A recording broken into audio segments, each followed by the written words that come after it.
یاد رکھیں کہ آج کل پوری دنیا میں، خاص طور پر چین میں، ایک کرونا وائرس کا عذاب آیا ہوا ہے۔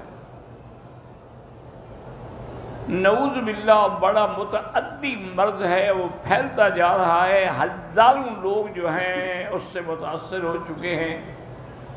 اب لوگوں کو علیحدہ رکھا جاتا ہے، دوسروں کے ساتھ ملنے بھی نہیں دیا جاتا۔ ہمارے اپنے لڑکے پاکستان کے جو وہاں پڑھے وہ بیچارے پھنسے ہوئے ہیں، اور بھی کئی لوگ ہیں۔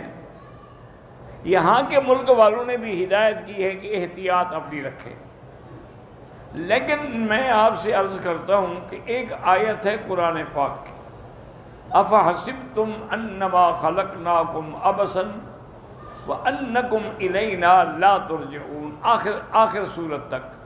یہ آیت اگر آپ صبح کو 3 دفعہ پڑھ لیں اور رات کو 3 دفعہ پڑھ لیں تو کبھی کوئی موذی مرض آپ کے پاس نہیں آئے گی، تمام موذی مرضوں سے آپ کو نجات مل جائے گی۔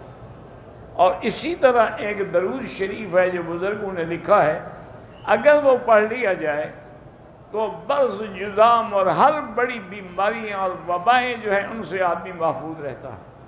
اللہم صلی وسلم وبارک علی روح سیدنا محمد فی الارواح، وصلی علی قلب سیدنا محمد فی القلوب، وصلی علی جسد محمد فی الاجساد، وصلی علی قبر محمد فی القبور۔ یہ درود شریف 4 دفعہ پڑھ کے گھر والے خود بھی، مرد عورتیں سب پڑھ لیں تو انشاءاللہ کوئی وبائی اور کوئی ایسی موذی بیماری ان کو نہیں لگے گی۔